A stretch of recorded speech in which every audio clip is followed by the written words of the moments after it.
Et nous avons eu beaucoup de sujets qui étaient très intéressants, des discussions extrêmement intéressantes. Et maintenant, on arrive à la dernière séance. Je m'appelle Richard Gralla et je vais modérer cette séance.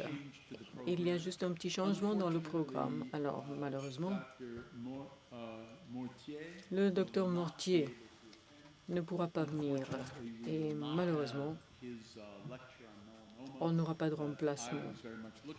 Je voulais vraiment entendre ce qu'il avait à dire sur le mélanome, mais c'est déjà pas mal d'avoir entendu tant de gens brillants. Quelques commentaires sur le mélanome.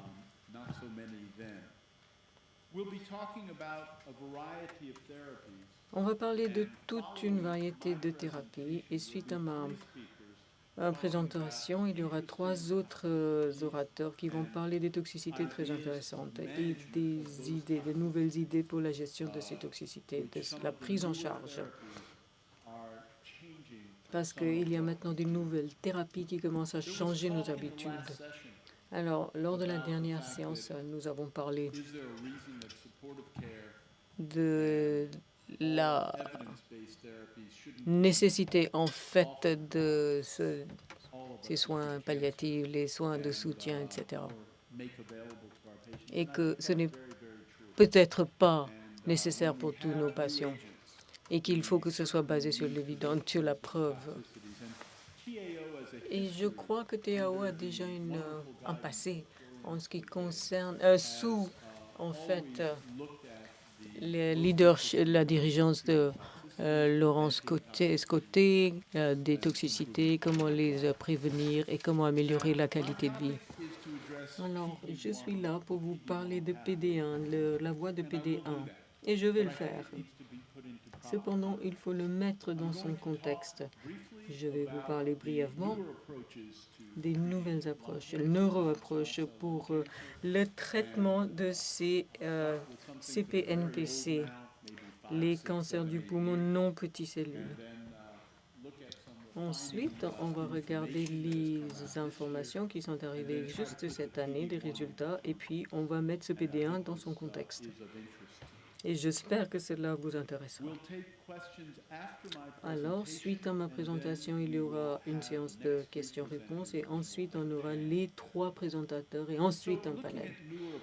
Alors, en ce qui concerne les nouvelles approches, ceci n'est pas vrai uniquement pour le cancer du poumon, mais pratiquement dans tous les domaines, c'est-à-dire la chimiothérapie. Nous avons ce qu'on appelle les approches qui ciblent les molécules. On ne sait même pas comment les intituler, comment les appeler. Et de temps en temps, on a les deux. Alors, lorsque nous avons ces tumeurs et on parle des clients, les patients, pensez à ce que vous auriez dit il y a 5 ou 10 ans. Est-ce que ça aurait été pareil ou non? Est-ce qu'il y a des questions que vous posez aujourd'hui que vous n'auriez pas posées à cette époque-là? Là, c'est une présentation très intéressante publiée en 2000 par Hanahan et Weinberg. À l'époque, ils ont étudié des nouvelles approches pour le traitement du cancer. Comment le cancer est différent par rapport aux autres maladies. Alors, ils ont actualisé cette étude et je vous en parlerai un peu plus tard. Mais qu'est-ce qu'ils ont fait? Vous allez voir qu'il y a plusieurs voies, en fait, dont on parle et pour lesquelles nous avons des agents et pour lesquelles nous n'avions pas d'agents en 2000. Les plus réussis, en fait, c'est l'induction des tendances de signalisation. Et ça, c'est extrêmement important, particulièrement lorsqu'on parle de ces thérapies ciblées sur les molécules. Et ça, je fais un aperçu très simplifié. On parle ici du cancer du poumon très important en Asie, en Amérique, où on parle en fait les facteurs de croissance EGF. On en parle beaucoup depuis quelques années. Nous savons qu'il y a 2 domaines particuliers où il se trouve que le gène qui codifie pour le récepteur a 28 différents exones. Et dans 6 ou 8 de ces exons qui composent la plupart de la portion en fait qui fait la codification pour le kinase de tyrosine du récepteur, c'est là où il y a les mutations. Et évidemment, c'est là où les inhibiteurs de ces kinases de tyrosine ont leurs effets. Il y a deux mutations majeures. Il y a une seule polymorphisme de nucléotides de HERI et l'autre c'est exon 21, exon 19 et exon 21 qui est un substitut de l'acide aminoïque. Et si on trouve qu'il y a des mutations dans ces deux sites, cela veut dire que le patient a des bonnes chances de bien répondre à ces TK1 qui sont en fait les traitements classiques pour ceci. Maintenant, ici, vous voyez non seulement le exon 19 et le 21, mais également exon 20. Je vous en parlerai dans un petit moment. Alors, erlotinib. Erlotinib est utilisé de plus en plus aux États-Unis et l'Asie. Et si vous regardez cette étude canadienne pour le licenciement, en fait, ils ont regardé dans une randomisation de 2:1. Ceux qui ont reçu le erlotinib ont vécu un peu plus longtemps par rapport à ceux qui ne l'ont pas reçu. Ceux qui ont reçu, en fait, le placebo. Il n'y avait vraiment pas de crossover vers le erlotinib. Et ils ont trouvé cependant que les patients qui ne fumaient pas, des non-fumeurs, les courbes à gauche, vivaient plus longtemps par rapport à ceux qui recevaient le placebo. Ça, c'était le dernier essai.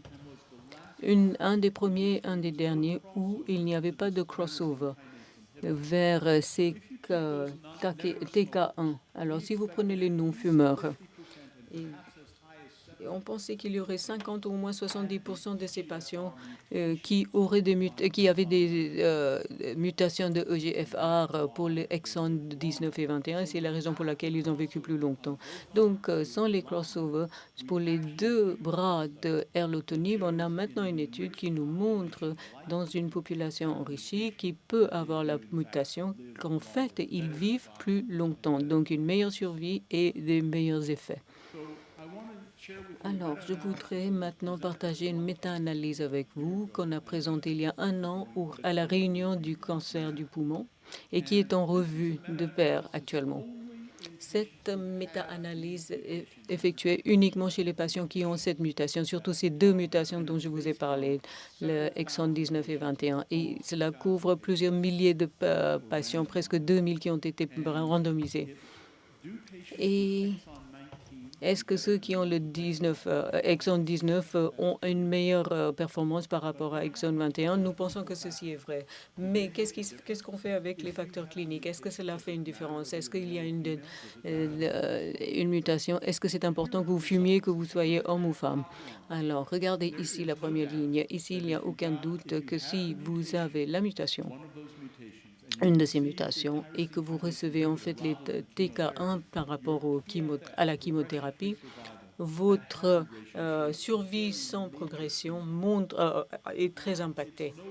Maintenant, il n'est plus aujourd'hui possible de regarder la survie parce que sur plus que 90% des patients font le crossover et ils reçoivent en fait le TK1 et ils passent dans l'autre bras. C'est pour ça qu'on ne voit pas de différence de survie. Alors, cela ne nous a pas surpris que les rapports de hasard, en fait, ne soient que de 0,25, mais 0,84 pour ces patients, 48, pardon, qui avaient le exon 21. Donc, exon 19, c'est une meilleure mutation, si vous voulez, des deux. Mais ce qui nous a surpris, c'est que les patients qui n'avaient jamais été fumeurs, comparés aux patients qui étaient fumeurs, avaient un rapport de risque bien meilleur. Donc, tous les patients bénéficient d'avoir reçu les inhibiteurs de tyrosine kinase. Mais des facteurs mutationnels et d'autres facteurs avaient clairement influencé la progression vers la survie. quand vous procédez à une biopsie difficile pour obtenir du tissu, eh bien, chez une femme qui n'a jamais fumé, eh bien, cela peut avoir un impact par rapport à un homme qui a un passé de tabagie.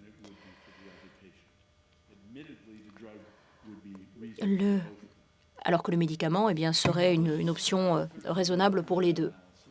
Alors, voilà une autre méta-analyse. C'était des méta-analyses les plus vastes, en fait, les plus larges sur ce point. Donc, d'études randomisées, de mutations positives et de patients ne présentant pas de mutation. Et donc, soit en première intention, soit en deuxième intention, ça n'avait pas d'incidence sur l'ampleur du bénéfice. Presque tous les bénéfices eh bien, concernent les patients qui ont des mutations. Les patients qui n'ont pas de mutation ont des bénéfices relativement négligeables qui ne méritent même pas qu'on en parle. Les patients qui reçoivent l'inhibiteur de tyrosine kinase plus la chimio ne s'en sortent pas mieux s'ils ont des mutations que ceux qui ont le GFR et l'inhibiteur de tyrosine kinase seul. Alors, c'est assez confondant, mais eh bien, il semble que l'inhibiteur de tyrosine kinase seul eh bien, donne d'aussi bons résultats que les deux ensemble.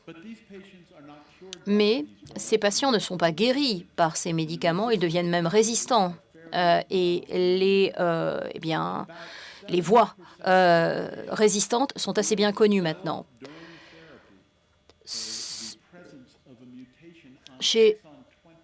Eh bien,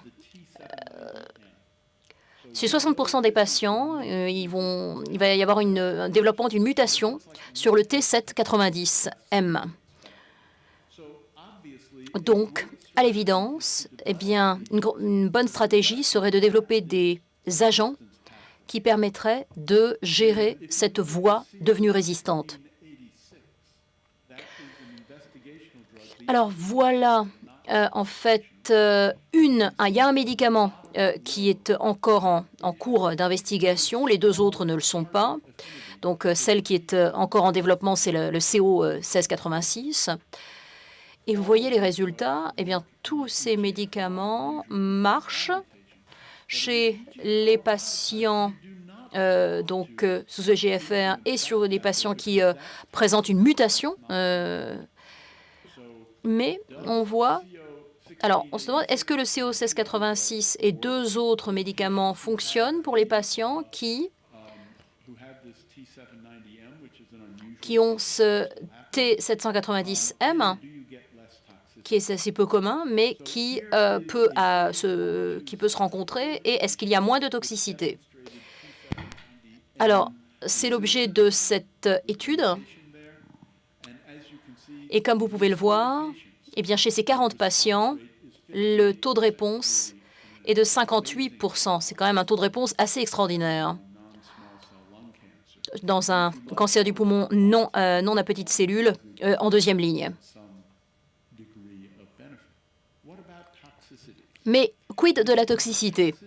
Si on regarde les toxicités, eh bien, les 3 médicaments avec la moindre toxicité, eh bien, s'attaque justement à cette mutation de cette voie.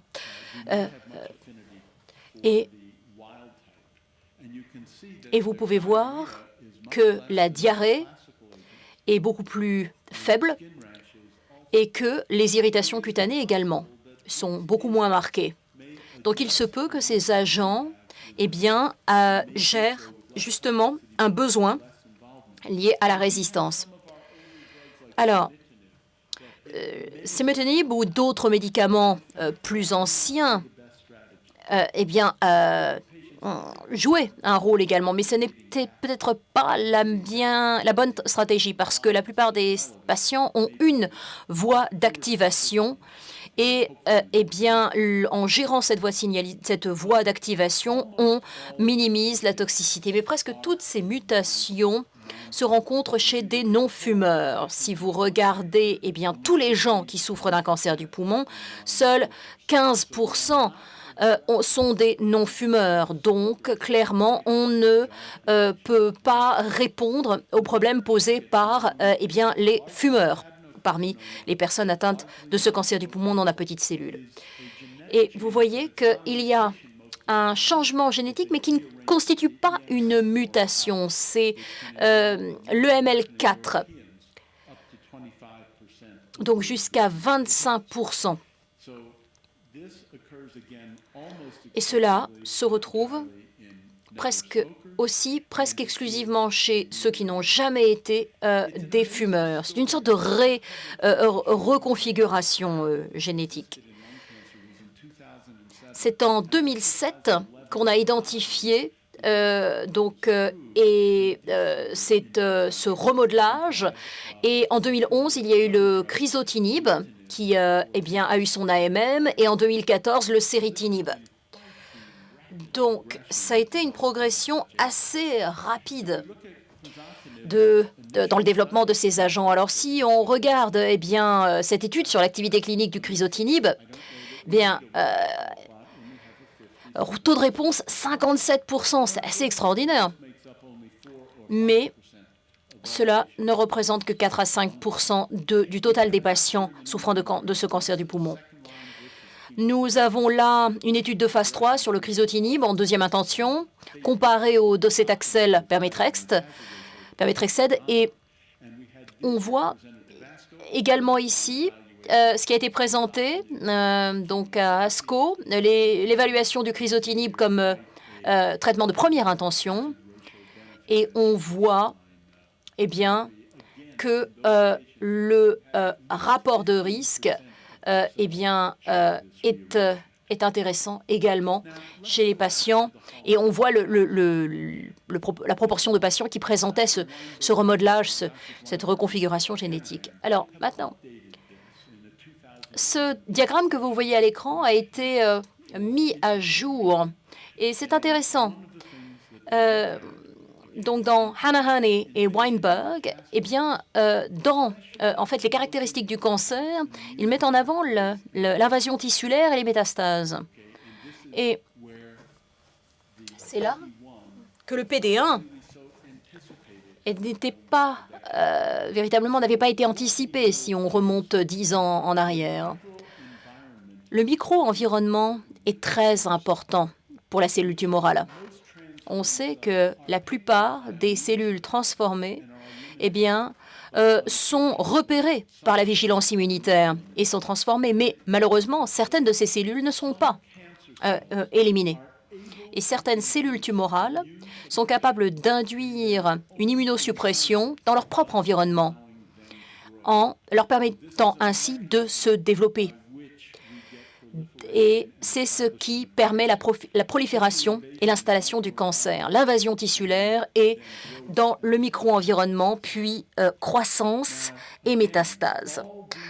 Alors, une fois encore, toutes ces mutations se retrouvent chez les non-fumeurs. Le PD1, ou mort programmée de la protéine 1, un sacré nom. Donc, on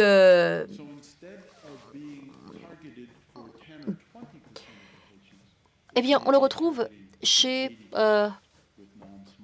10%. Donc, mais cela pourrait sans doute à terme permettre de cibler une grande proportion des patients. Alors, ce que l'on voit ici, c'est le lymphocyte T cytotoxique. Si vous avez une liaison avec les récepteurs de cellules T, vous avez une cellule tumorale. Mais par cette liaison, donc dans ce complexe d'histocompatibilité, par des cytokines telles que avec des interférons,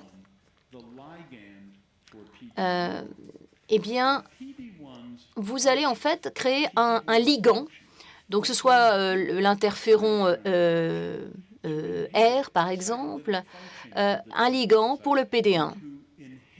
Et donc en fait, l'interféron gamma eh bien, crée une médiation et cela permet de réinstaurer la mort de la cellule tumorale en reconstituant le processus naturel d'immunitaire. Et une fois que vous avez eh bien, le lien entre le PDL1, donc la cellule tumorale arrive à influencer son micro-environnement pour créer en fait un lien, une liaison, là où il ne devrait pas en être et il ne devrait pas y en avoir, et donc bloquer ce processus d'immunitaire. Et c'est ça en fait le processus qui est derrière cette approche anti-PDL1. Donc PD1 sur la cellule T ou PDL1 sur la cellule tumorale. Vous voyez, en fait, ce sont ces deux cibles. Et il y a des anticorps monoclonaux qui sont encore en phase d'investigation, mais on essaie de voir si on peut justement cibler ce PD1 et ce PDL1 qui créent eh bien, cette liaison entre la cellule T et la cellule tumorale. Et vous voyez le CTLA4 qu'on a utilisé depuis quelques années dans le traitement du mélanome pour réinstaurer la fonction immunitaire des lymphocytes T. Si on regarde maintenant les médicaments qui sont les plus utilisés, vous en voyez la liste ici. Alors, le pembrolizumab est un anticorps monoclonal anti-PD1, donc utilisé qui vient de recevoir une indication pour certains types de mélanome. Et pour le mélanome métastatique en France, je crois que c'est en cours. Et le nivolumab est également un médicament sur lequel il y a beaucoup d'études. Le cancer du poumon n'était a priori pas susceptible d'être une tumeur immunogénique. Le mélanome, ça, on avait depuis longtemps pensé que c'était sans doute une tumeur immunogénique, mais pas le cancer du poumon. Donc c'est ça qui est intéressant. Ce sont toutes des études. Alors, vous voyez que pour ce qui est de la cohorte, on est entre 40 et 220 patients. Ce sont des monothérapies, donc des anticorps monoclonaux. Pour beaucoup de patients, la plupart des patients, eh bien, la survie sans progression de la maladie a pris un certain temps et c'est assez fascinant et on a du mal à comprendre véritablement pourquoi. Alors, le mélanome n'est pas mon domaine de spécialisation, je ne vais pas en parler, mais à l'Institut Gustave Roussy, eh bien, il y a une étude comparant le nivolumab à la dacarbosine, dans le mélanome, dans le traitement du mélanome. Il y avait eh bien, une meilleure survie et une meilleure survie sans progression de la maladie. Donc, le taux de réponse devient de plus en plus intéressant. Alors, regardons maintenant ce qu'il en est de la toxicité. Alors, voilà, pour le pembrolizumab, le type d'événement indésirable. Mais si on regarde toutes ces toxicités, donc incidence de n'importe quel grade ou ampleur, qui a une incidence de plus de 5%. C'est moins que ce qu'on a vu avec l'ipilimumab. C'est ça qui est important. Alors là, quand on regarde les événements indésirables de grade 3 à 4, il y en a peu. Si ce n'est la pneumonite qui peut être fatale. Donc ça, c'est préoccupant parce que ce n'est pas commun, mais il se peut que l'anticorps anti-PD1 interagisse aussi avec l'anti-PD2, avec la voie d'activation de l'anti-PD2. C'est peut-être le mécanisme qui explique la survenance de la pneumonite. Il faut que nous travaillions sur toutes ces toxicités. Il faut qu'on trouve de meilleures réponses. Et je crois qu'il faut qu'on comprenne mieux la toxicité. Si le PDL1 est ce qui crée la liaison au PD1, et si son expression induit un moins bon pronostic, pourrait-on voir si le tissu exprime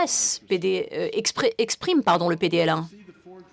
Bien, vous voyez les 4 médicaments que j'ai évoqués. Regardez en bas. Alors, on va regarder le nivolumab d'abord.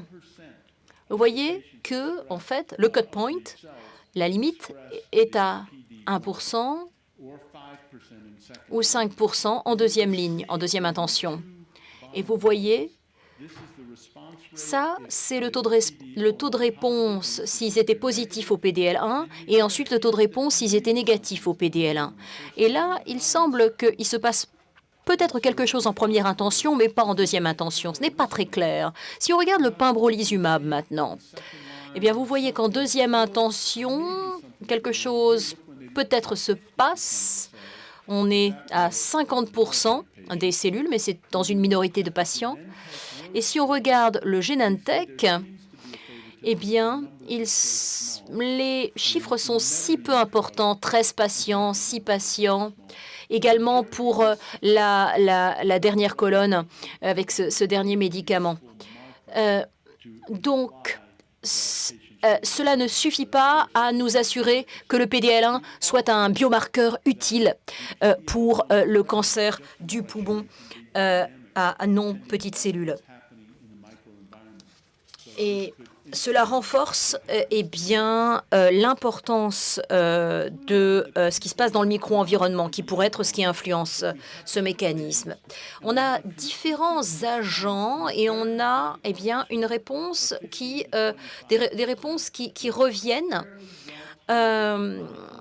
avec des anticorps monoclonaux qui sont bien tolérés. L'activité ne favorise pas seulement les patients qui ne sont pas fumeurs ou qui ont eu un adénocarcinome, ce qui serait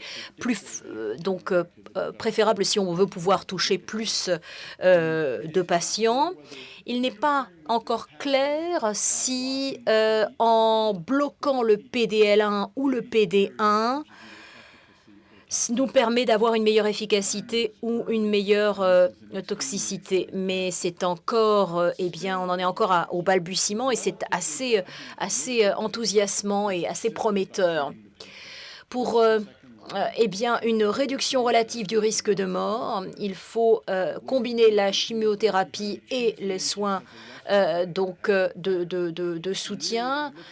Si on regarde toute la gamme de patients souffrant d'un cancer du poumon, on voit que là aussi, il y a des éléments très prometteurs, mais qu'on en est encore au début du processus. Alors, nous avons au moins 3 stratégies de traitement bien distinctes. La chimio, les anomalies génétiques de type mutation ou reconfiguration,